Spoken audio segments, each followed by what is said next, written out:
Well, I spent 11 and a half great years there where we done some really good things at Everton. But everything now is geared to West Ham. And in many ways I'm trying to get West Ham, to do something similar. Get regular top 6 football, regular top 7, get to Europe.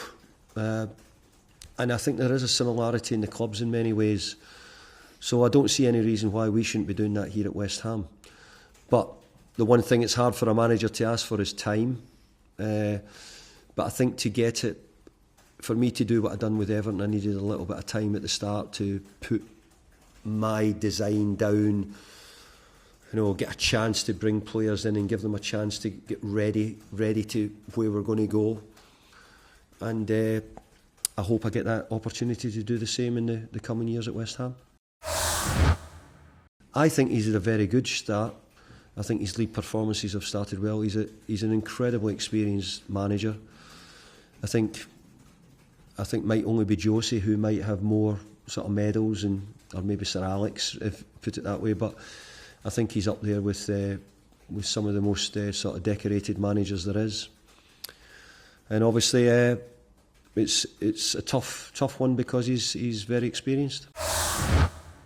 I found him very good, and that might sound strange for someone who was let go by them 6 months ago, or a year and a half ago, I should say. But I've always found them very straight.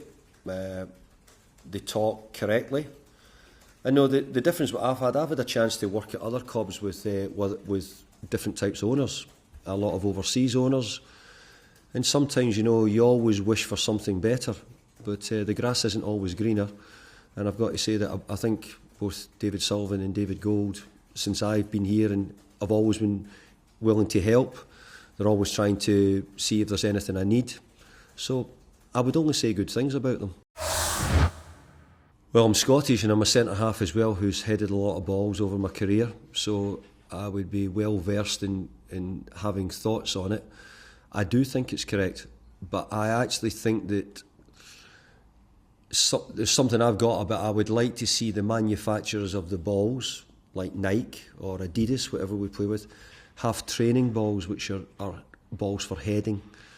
I think that would be a big thing. Now, I don't mean a balloon, and I don't mean something but something which wouldn't give us the same damage as what it would do from heading a leather ball.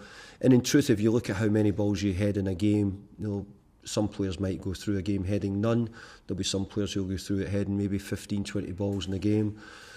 But I think a lot of the practice comes from what you do in training. And this is what I really think that there should be something getting made, someone with the idea of coming up with a training ball which flies through the air in the same way but hasn't got the same level of impact as a match ball, for example.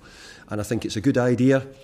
We can't take heading out the game, we can't take challenges out the game, and we don't want all that stopped. But I do think that looking after the young ones and probably finding something better would be a good idea. Thanks so much for watching ESPN on YouTube. And for more sports highlights and analysis, be sure to download the ESPN app. And for premium content and live streaming, subscribe to ESPN Plus.